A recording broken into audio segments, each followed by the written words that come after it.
ನಮ್ಮ ನ್ಯೂಸ್ಗೆ ಸ್ವಾಗತ. ಕೋಟಿ ಕಂಠ ಗಾಯನ ಕಾರ್ಯಕ್ರಮಕ್ಕೆ ಚಿಂತಾಮಣಿಯ ಕರ್ನಾಟಕ ಜಾನಪದ ಪರಿಷತ್ನಿಂದ ತಾಲೀಮು ಆರಂಭ. ಕನ್ನಡ ಮತ್ತು ಸಂಸ್ಕೃತಿ ಇಲಾಖೆ ವತಿಯಿಂದ ರಾಜ್ಯದಲ್ಲಿ ವಿನೂತನವಾದ ಕೋಟಿ ಕಂಠ ಗಾಯನ ಎಂಬ ಕಾರ್ಯಕ್ರಮವನ್ನು ಆಯೋಜಿಸಲಾಗಿತ್ತು.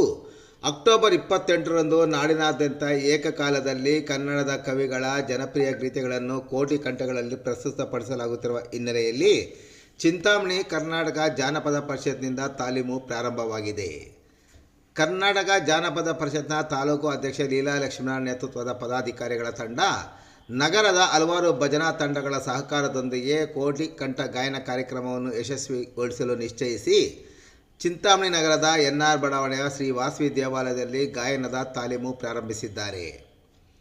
ಕಾರ್ಯಕ್ರಮದ ಬಗ್ಗೆ ಮಾತನಾಡಿದ ತಾಲೂಕು ಜಾನಪದ ಪರಿಷತ್ನ ಅಧ್ಯಕ್ಷ ಲೀಲಾ ಲಕ್ಷ್ಮೀನಾರಾಯಣರವರು, ಇದೇ ಅಕ್ಟೋಬರ್ 28ರಂದು ಬೆಳಗ್ಗೆ ನಗರದ ತಹಸೀಲ್ದಾರ್ ಕಚೇರಿಯ ಮುಂಭಾಗದಲ್ಲಿ ನಡೆಯಲಿರುವ ಕೋಟಿ ಕಂಠ ಕಾರ್ಯಕ್ರಮದಲ್ಲಿ ರಾಷ್ಟ್ರಕವಿ ಕುವೆಂಪು ವಿರಚಿತ ನಾಡಗೀತೆ ಜೈ ಭಾರತ ಜನನೀಯ ತನುಜಾತೆ, ಡಾಕ್ಟರ್ ಚನ್ನವೀರ ಕಣ್ವಿ ಅವರ ವಿಶ್ವ ವಿನೂತನ ವಿದ್ಯಾಚೇತನ ಸರ್ವಹೃದಯ ಸಂಸ್ಕಾರಿ, ಕುವೆಂಪು ಅವರ ಬಾರಿಸು ಕನ್ನಡ ಡಿಂಡಿಮುವ, ಡಾಕ್ಟರ್ DS ಕರ್ಕಿಯವರ ಅಚ್ಚೇವು ಕನ್ನಡ ದೀಪ ಹಾಗೂ ಡಾಕ್ಟರ್ ಹಂಸಲೇಖ ಅವರ ಹುಟ್ಟಿದರೆ ಕನ್ನಡ ನಾಡಲ್ಲಿ ಹುಟ್ಟಬೇಕು ಎಂಬ 5 ಗೀತೆಗಳನ್ನು ಕೋಟಿ ಕಂಠಗಳಲ್ಲಿ ಹಾಡಲಾಗುತ್ತದೆ ಎಂದು ಅವರು ವಿವರಿಸಿದರು.